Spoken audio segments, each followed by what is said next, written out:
Okay, everybody, I'm going to start the webinar, and if there's a few people that join us a bit later, that's just fine. So my name's David Plena, and I'm one of the trustees of UJIA. I'm also a parent of one boy who is currently at university and another one who's just starting A-levels, so close to the process of going to university. And as part of UJIA, we're very excited to host this get together today. There's going to be some people who I know are joining today and others that we're going to send the recording to. And the idea was to just allow a forum for parents to hear a little bit about what life on campus is like. We know that some parents are anxious about it, as is perfectly natural. And so we're very lucky to have today people from UJS and from CST who deal directly with the students and hear a bit from them and also give you a chance to ask some questions. So as you'll appreciate, your children going to university is a very exciting time for them, particularly, probably more than the parents. And they're not just going to be students, they're going to be Jewish students. And that comes with some added issues and challenges. And it also comes with some added opportunities. So as you may or may not know, UJIA is privileged to work with a number of organizations, including supporting CST and UJS on the work that they do with students. And as you may or may not know, over and above things you might know, such as, the summer tour they do after their GCSEs or the gap year some of them do after their A-levels, there are ongoing opportunities for engagement with Israel when they're students. And that might be through projects such as Onwards, which gives students opportunities to go out to Israel and work in the areas they're interested in, or a whole array of programs through organizations such as Massa. And all of these opportunities are accessible through UJIA portals and UJS portals and other organizations as well. We are going to put up on the chat the contact details for CST and for UJS and for UJIA, so that if you have questions that you want to ask but you don't want to ask in this forum, then you've got an easy direct route that you can follow up. And similarly, if you know of people who might want to see this seminar but didn't get a chance to, let us know and we can give them the details so they can watch it back as a recording. The way we're going to run today is once I've shut up, I'm going to have a chat with Olivia from CST, who's going to tell us a little bit about their work. We're then going to hear from Jody talking about UJS. And then at the end, there'll be a chance for questions and answers. And you can just type your questions and hopefully we'll pick them up in the chat. If we get a chance, we might pick them up as we go along. I mean, there's no strict rules to this. We'll see how we go. So really, with those words of introduction, what I was hoping to do was to, if I explain it slowly, hopefully by magic, Olivia will appear on the screen and we will then be able to have a little chat where we can talk about and learn a bit more about what CST do on campus. So that is my cue for Olivia to appear and I can see her. Look how well that worked. That's amazing. I hope everyone else can see me as well. Oh yeah, it looks like it's all set up there. Brilliant. Isn't that worked surprisingly well, didn't it? Yeah, brilliant. Fantastic. So just to kick off, Olivia, do you want to just tell us a bit about yourself and about CST? People probably know CST from, standing outside Shul on a Saturday and other security events that providing security for other communal events, but like to learn a bit about yourself and your role and what CST do on campus. Yeah, of course. So my name's Olivia. I work for CST. In case you didn't know already, the Community Security Trust is a charity that protects British Jews from anti-Semitism and other related threats. As David said, you may be aware about or maybe involved with our security operations outside schools and synagogues, but you may be less familiar with our role on campus. So I'm the Research and Security Officer. I work as part of the campus team. I've been working at CST for a year now. So I've already got that experience of working in the academic world for a year. Really looking forward to the next year. So all of your children that are off to university. I look forward to meeting them. So let me tell you a bit more about what we do on campus. So we're here to support students throughout their time at university. This involves a lot of travelling. We're constantly going around the country alongside UJS often to meet with the Jewish student communities. And this is for a variety of reasons. We'll run workshops with JSOC, so the Jewish societies, about CST and anti-Semitism, and also to offer practical advice to ensure their safety and security. So on an individual basis, and also when they come together to host events such as Friday night dinners and speaker visits. And for these events in particular, we help them to organise the security, but also train them so they can run the security themselves, giving them top tips along the way to sort of ensure these run smoothly and successfully. So that's sort of before anything's happened. We just want to be a familiar face on campus. We reach as many students as we possibly can.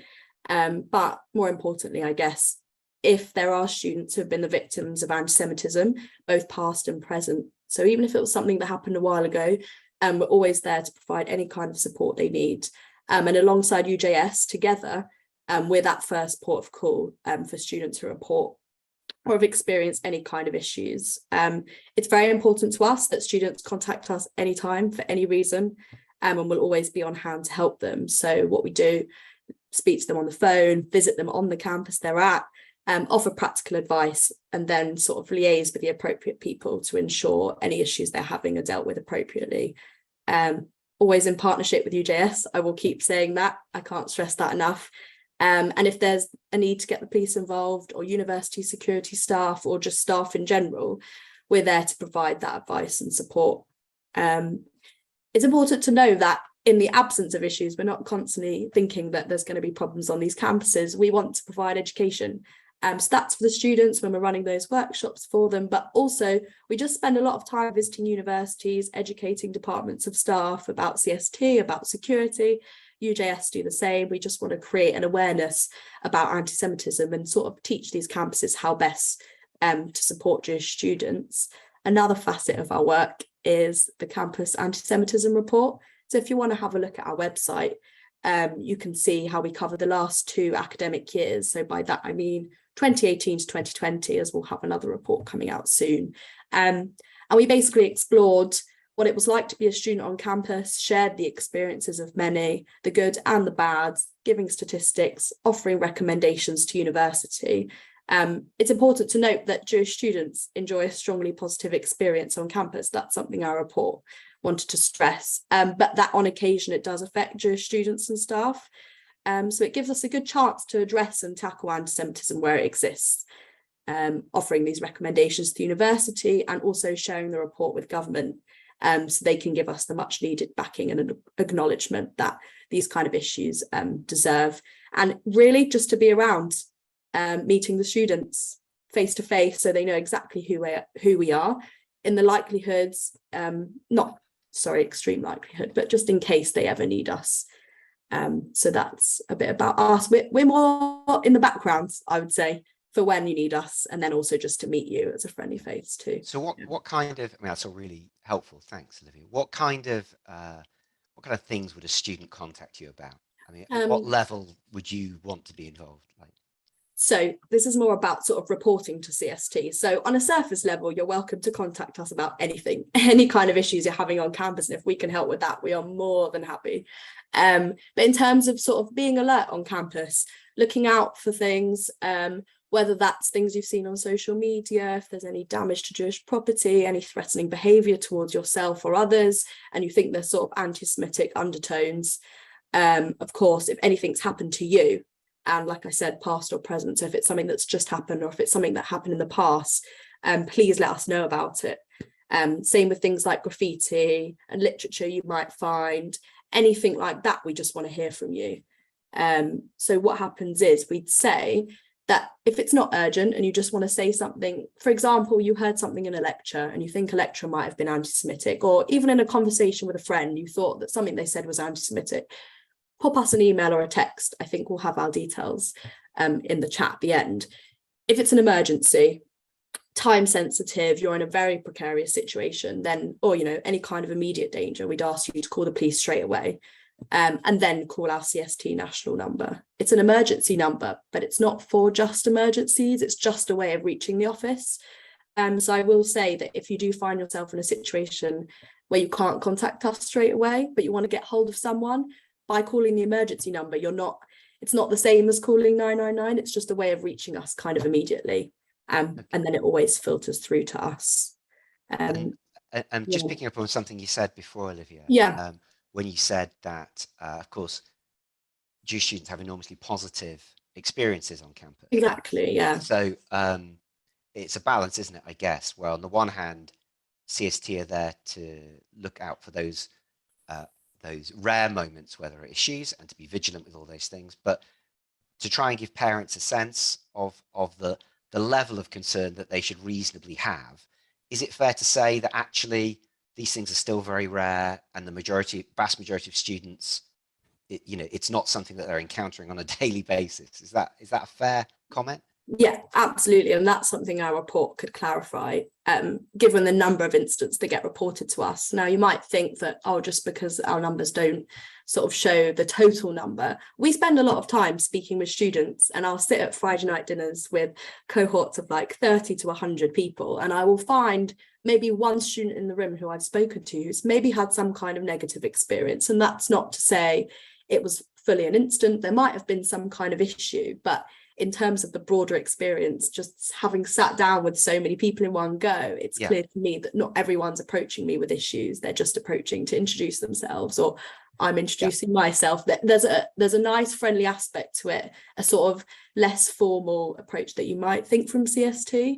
So when we're in the student world, it's a bit more, we know we're more approachable. And then when I do speak to the students, on the whole, they have absolutely no issues at all, truly. And sort of taking that one step further, you were saying when we were chatting earlier that, of course, that if the students want to get involved and help CST on some of the work, there's ways for them to get involved. Oh yeah, absolutely. So some of the parents on this call might already be card holders, volunteers for CST, and you may know that involves some kind of intensive training course.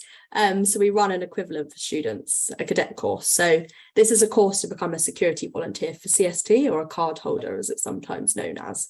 And it's where students can help sort of contribute to the safety and security of their fellow students on campus.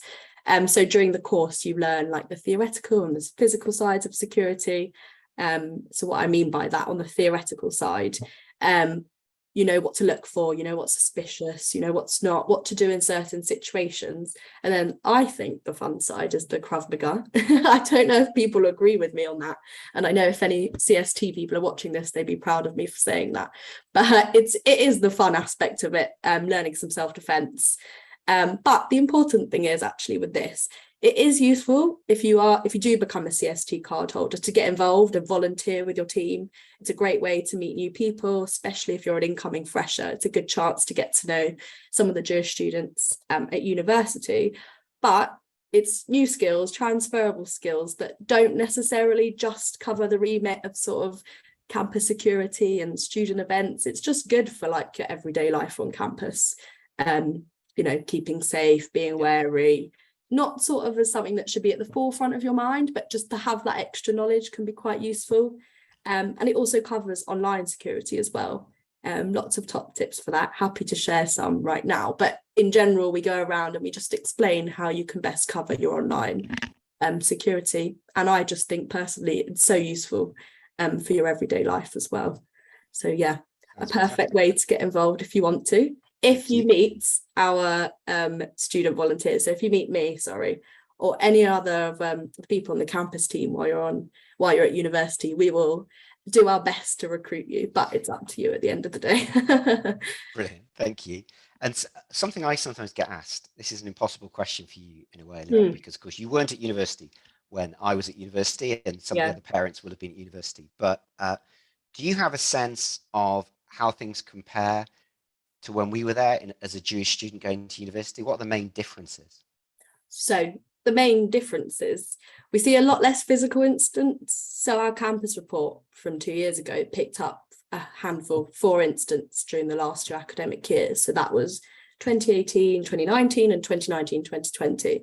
So I asked someone in our office, I said, listen, what do you think's changed? And they stressed that we know that on the whole, students have an overwhelmingly positive experience. And what you'll see in the last campus report, and when we bring out our new one, is that incidents are not physical. There's no violence, there's no threat in that regard. And I think that's fairly obvious, but that's definitely something that's changed over time. So it has got better. And I think we can attribute that to the fact they're more online incidents.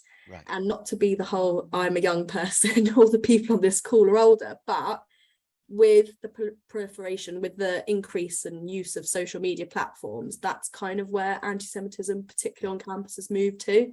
Yeah. So I'm sure that's changed. Yes, I've read about such things as social media.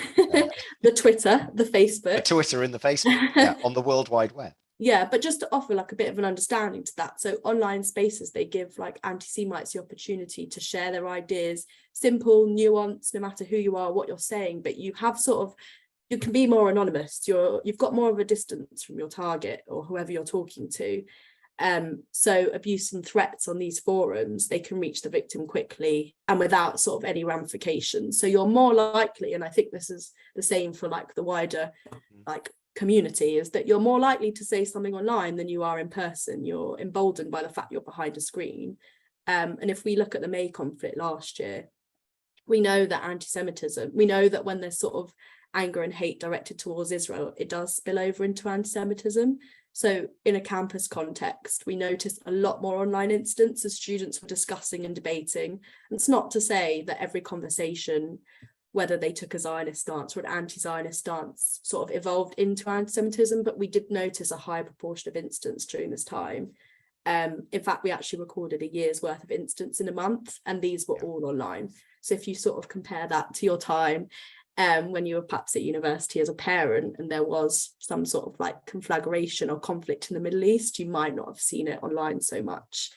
That's really, I mean, it's really helpful to think about. Yeah. I mean, I guess parents are used to the concept of the social media space being something that they're concerned about for their kids, right? In terms of and I think that's something we can contribute to, because when we meet your children, when we meet your students, we are able to offer some good practical security advice for their online profiles, and it can be a lot easier that way. And that's not to say you shouldn't get involved with the debate and you shouldn't educate others. There's no holding back. Absolutely go for it, but also manage your expectations and manage your security well, to know that what stays in the online world can stay there and there's no ramifications for you beyond that. And do you think, so sort of thinking about that, would you have any advice for what students should do in advance to prepare themselves for coming to university? I think that issues of anti-Semitism should not be at the forefront of your mind when you're heading to university. So you shouldn't be so concerned in the way of sort of defending yourself. But we have a student's handbook that ourselves and UJS made, and I'd really advise a quick read of that, just to give you a good understanding of what to expect when you're at university. It shows you who to contact if you need any help. So that would be ourselves, UJS and the police. Goes into a bit more detail about how they can help you. Explain some concepts that you may or may not be familiar with, sort of anti-Semitism, anti-Zionism, where the crossover is, where it isn't. So if you did want to find yourself in those positions where you're having those debates, or you don't want to be, but you find yourself, it's a good way to sort of prepare yourself for those kind of conversations. I can see a question. How do you get that handbook? We've actually just updated it. So after I finish speaking, let me put a link in the chat. So I'd have a read of that. I'd consider joining up to the Cadet Course. We run sessions throughout the year, so no rush to do it immediately, but something worth thinking about. And for online safety and security, I just think about what kind of information is out there about you. Make sure, your address isn't online, or your phone number, and, consider making some of your profiles private. Doesn't have to be forever, you don't have to, but things like Instagram, possibly Twitter, you might want to think about making private and only accepting people just as sort of a way to limit what people know about you online without you wanting them to. Things like that. Really helpful. I mean, I know my experience with two boys, one of them, there was no prospect that he would find himself, unless it was completely foisted upon him, in a conversation about Israel or anything. Whereas the other one might very well. And I think, because he wants to, right? And so I think exactly, it's, the parents will know their own kids as to how engaged they want to be with those kind of issues. And if you are a kid who thinks, you know, I actually do want to go out and talk to people about that, then there's lots of resources. And I know UJS certainly have a lot of resources on their Israel place on their website. Exactly. Yeah. Some really good resources to teach yourself a bit more about it, and in a nuanced way and in an educated way. On the other hand, if you know, it's the last thing your kid is ever going to want to get involved in, and I don't think they should feel obliged to teach themselves all this stuff to prepare themselves. So I think it is very largely how much you want to opt into it, right? Absolutely. But I think also from the other perspective, if you don't want to be involved, you need to know what to expect that people might say to you without you wanting them to. Yes. I think that's quite an interesting one. And then just sort of feeling a bit out of it and not really knowing how to respond. But it also goes outside of the realm of sort of Israel anyway, because you might find yourself, especially if you've come like me, I came from North London, I went to JFS, I actually went to a Jewish primary school and nursery, and I found myself in a position where I was actually meeting a lot more non-Jewish people than I had previously. And in the nicest way possible, a lot of people in my halls had never met a Jewish person before. And I suddenly found myself explaining things that I never thought in a million years I'd have to, neither good nor bad, but it's just good to be aware of the facts. You know, you might find yourself in really random sort of situations where all kinds of questions are asked to you. So you just want to be as prepared as you can. Yeah, I can see someone agrees with this. That's good. Yeah, and it's important to note you don't have to get involved at all. I should make that clear. And sort of following on from that, that when you first go, of course, as a student, the Freshers' Fair is the first thing you're greeted with, and that is a bit of a cataclysm of all these things happening in one place, right? Any advice for surviving the Freshers' stalls? What should they expect to see?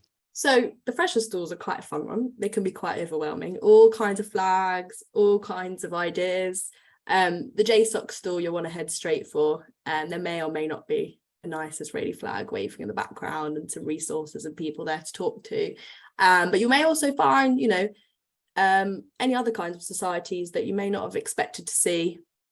Sports, not sports, religious societies, non-religious societies. And I think it's just a chance, an eye-opening chance to sort of see the different opportunities at hand.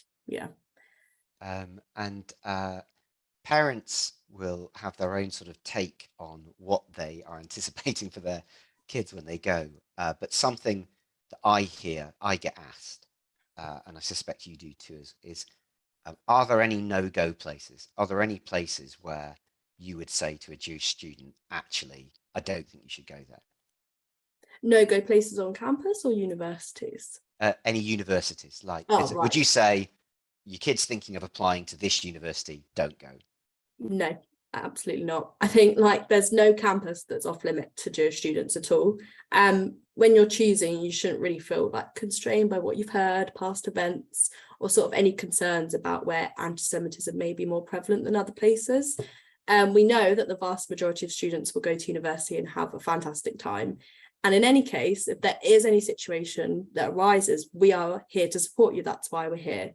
And I think there's so many other reasons that you need to consider when choosing university that this one just shouldn't even come into it. You've got to think about what course you want to do, where your friends are or aren't going. And positively, you might want to go somewhere where there's a big Jewish student community, or you might not, or you might want to go somewhere. I think actually some of the best places I've been to, not the biggest Jewish community, but a fantastic thriving JSOC, because of the fact there's only 20, 30 of them, or 50 or however many. And then you actually find yourself in a very close-knit Jewish student community anyway. So I think you've got enough to think about. And, you know, we are always here. UJS are always here for you. You have absolutely nothing to worry about. Universities are very big places as well. That's really also, reassuring. I think you can have a range of positive or negative experiences irrespective of this anyway. So, you know, you've got to pick where you want to be. Thank you so much. So we're sort of coming to the end of the time we've got available. Thank you so much, Olivia. That's really helpful. We've had a few comments. What I was going to say to people watching is, in a second, I'm going to move us over to Jodie from UJS to hear a bit from her. If you want to run questions, we're going to come back to a question session at the end. But anything you want to do and you think of, feel free to write down on the way and we'll pick them up. I can see there's something going in there. So we'll pick them up at the end if we don't get to them before, and that's fine. And I think I can see someone saying there, that you should feel like you want to go for all the right reasons and not just feel you have to go for Jewish reasons. I think, as you said, some kids positively want to be somewhere with lots of Jews, and some people want to take the opportunity to go somewhere where there's very few Jews, and that's fine. And as you say, Olivia, you shouldn't feel that you can't make those choices for that reason or for any reason that you want to go. Yeah, exactly. I would do a special shout out to the University of East Anglia, where I expected there to be about 2 Jewish students. There were 25, and it was one of the best JSOCs ever. I don't even know if that's acceptable to say, and UJS might have a problem with that. I love all the universities and all the JSOCs. Other universities are available. yeah. Like that little note at the bottom of like yeah. All right. It's just the point, isn't it? Yeah. Fantastic. All right, Olivia, thank you so much. What I'm going to do now is pass over to Jodie, which with a bit of luck, I'm now going to turn off my camera and mic and just hand over to Jodie to do your thing. So thank you very much. Great. Hi, everybody. And thank you, David. So my name's Jodie and I'm from the Union of Jewish Students. Just bear with me while I share my screen and then I will be right with you. Okay, great. I'm going to hope that you can see that because I can't see you, but I'm going to carry on anyway. So thank you so much for joining this evening. So as David said, I work for the Union of Jewish Students. I am the head of programming and the sixth form development worker. Like Olivia at CST, I was also part of the UJS team last year. So I have a very good grasp on what to expect when you come to campus or when your children come to campus. So first of all, who are we? Who is UJS? So UJS is the representative body of the nearly 9,000 Jewish students at universities all across the UK and Ireland. All of those Jewish students are predominantly based in around 70 different cities, and there they have Jewish societies, and UJS supports all of those 70 Jewish societies or JSOCs in all of their activities. UJS has four core values of cross-communalism, peer leadership, representation, and Israel engagement. My personal favorite one is cross-communalism, because what that means is that UJS is there for any and every Jewish student, regardless of sect or denomination. So, learning a little bit about JSOCs. What is a JSOC? What can your child expect when they go to campus and everyone's talking about joining the JSOC? What does that actually mean? So a JSOC or a Jewish society is a student union society like any other society on campus. So in the same way that a football society or a knitting society is a society at the student union, so too is the Jewish society. And the Jewish society serves multiple different purposes for Jewish students' time at uni. So firstly, they might do social events. So that might be JSOC prees, club nights, just going out, games nights, all of those things that your child might want to enjoy while they're at university. As Olivia mentioned, they also run Friday night dinners. So UJS is very, very proud to support thousands of Friday night dinners across the country every single academic year. We facilitate Jewish students so that they can cook their own Friday night dinners, have access to kosher food where needed, and make sure they really have that home away from home feeling whilst at university. JSOCs also do social action and interfaith events. So for example, it might be worth doing something for Mitzvah Day, packing for gift, or even getting swabbed to see if you're a bone marrow match. JSOCs might celebrate the Jewish festivals. Obviously, not every student can or is able to go home for the holidays, and therefore celebrating things like Hanukkah, this year Rosh Hashanah, Yom Kippur, Sukkot, and Purim on campus is really, really important and impactful. And finally, lunch and learns. A lot of JSOCs like to do educational and engagement events with Jewish topics or Israel topics or really anything else that the students are passionate about. We bring speakers from all over the country to go visit campuses and run events on campus. So what to expect? What to expect when your child starts university? So firstly, settling in is so, so important. My personal tip would be making sure that you've got some home comfort so that your child is bringing something that means something to them from home, but also not forgetting that you can always buy things once you get there. I remember as a fresher really worrying about how I was going to bring up all of my bedding and all of this and all of that, but actually your child's going to a different city, not, the middle of the countryside, and there are shops when you get there. Secondly, joining JSOC. So as Olivia mentioned about Freshers Fairs, they are super, super fun and one of the highlights of my UJS year last year. The Freshers Fair means that when your child starts at university, there'll be a day in which all of the different societies will be standing at stalls trying to get new signups to the society. It's a great day to go around and explore, like Olivia said, all of the different societies that are there, but especially the JSOC. UJS provides packs for each new Jewish student, which are given out at Freshers' Fairs. These packs contain, from gimmicks from UJS, they contain educational material and most importantly, contacts for UJS nationally and the local JSOC so that Jewish students know how to get involved on campus. And finally, keeping safe. So Olivia mentioned this a little bit, and we have much more advice on our website on how to keep safe at university in many, many different aspects of university life. So how can your child get involved? How can your child really, really immerse themselves in Jewish life on campus? So the most important thing is that they attend Jewish events at the start of the year, going to those freshers events, going to those first events where there'll be loads and loads of new people. Don't worry if they don't know anybody else going, because I can guarantee there'll be other people there that also don't know anybody. And this will be a great chance to meet new people, get settled in, and really find where they might fit in the JSOC. And there's so much more than just the Jewish Society on campus. On many campuses around the UK, there might be Chabad, University Jewish Chaplaincy, Aish, local synagogues, and so many other groups who are also there to provide programming and support to Jewish students. Then joining the JSOC committee. So the JSOC committee is formed of students. We don't run the JSOC ourselves from London. Each JSOC on campus has got a committee of students ready to run the programming and really, really embody that peer leadership core value of UJSs. Joining the JSOC committee for me was such an important part of my university experience. It really helped me bond and find my place within the JSOC. And it's also great because if your child is passionate about a certain thing, they can really bring it to JSOC and make that into their own space.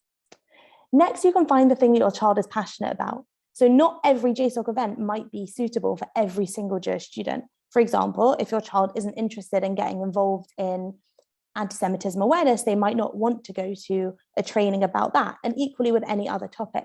However, JSOCs provide programming in so many different areas of life and of work, and therefore there will be something for your child to get involved in. And finally, not forgetting about regional and national events as well. So as the head of programming at UJS, I'm in charge of all of our major national events. So for example, UJS Convention, which is a huge, huge weekend away for all Jewish students in the UK and Ireland, no matter where they come from, no matter how involved they might be, or whether this is their first time. Last year, we had over 250 students attend, and it was incredibly successful. And we're looking forward to making it even bigger and better this year. Equally, if you're trying to get really ahead and your child isn't starting university yet, but is in fact going into year 12 or year 13, we've also started a new program called UJ6 for sixth form students. And next Sunday, so a week today, we're having a pizza party to welcome them all back to a new academic year. So next is Israel on campus. So first of all, we have an amazing Israel engagement team at UJS. This is made up of our Israel engagement officer and 3 shlichot from Israel. Shlichot are Israel emissaries sent to represent the state of Israel, engage in dialogue and debate, and really help to bring that Israeli flavor to English campuses. So firstly, we have debate across the spectrum. One of our core values, as I mentioned, is Israel engagement, meaning that there's space and scope for debate about any topic to do with Israel, with any political view or stance. Our Israel engagement team facilitate a connection to Israel in a unique way for every student. Secondly, we have a lot of Israeli pride on many of our campuses, and events such as Yom Ha'atzmaut are always very, very exciting. This year, we had 2 major parties in London and in Manchester, and again, we're looking to make it bigger and better for the coming year. And finally, trips abroad. UJS works with our JSOCs to produce critically engaging trips to Israel, encouraging dialogue and exploration around many different themes. We've actually just finished a trip with a group of students who are about to start university called the Freshers Trip, who have just come back from an incredible week of Israel engagement and dialogue. And mental health and well-being. This is a question that many, many parents are concerned about. What happens if my child starts to struggle at university? So it's very normal to struggle with the transition from school to uni, and students might experience loneliness, isolation, or struggle with their mental health in other ways. So UJS are here to support students where possible through visits to campus. So often as sabbatical officers, we will travel around the country, visiting JSOCs, getting to know them, making sure that everybody is having the best time possible. And we can facilitate wellbeing sessions. So we're working with Jamie, the mental health charity, to bring mental health and wellbeing sessions to the students at university, and also signposting to other mental health services, which are all listed on our website, as well as our previous mental health campaigns. So that's it from me, but if you want to get in touch, our contact details are in the chat, or you can email and call us anytime. Thank you. Thank you very much. Thank you, Jodie. So we have now got a bit of time if anyone has any questions. Don't anyone feel obliged. You'll have seen, and it might be we'll get Jodie and Olivia back on the screen in case anyone asks anything. You'll have seen that we've posted the links for the CST student handbook and the CST campus report. There was one question specifically, just checking if that UJ6 new project that you're setting up is just in London at the moment, Jodie? So we are doing some online events in which that will be open to everybody. And I am planning to go up to Manchester a couple of times during the year. So I will keep you posted. Fantastic. I'm not going to put pressure on anyone to ask questions because sometimes, first of all, the kind of questions you might want to ask might be more private, and we have covered quite a bit. And I know that it's going to be sent to other people to be recorded, so that's fine. But I was just, so I'm going to talk for a little bit just in case a question comes up to give buy people time, but if not, that's fine. So whilst they're thinking, I just wanted to say thank you so much to Jodie and Olivia. Speaking as a parent, and I'm sure the others feel the same, it is enormously reassuring to see talented, committed people who are going to be there working with our kids when keeping them safe and giving them an amazing, immersive Jewish experience. And I think, as I said at the start, you know, there are some additional challenges to being Jewish on campus, but more than anything, there are more opportunities.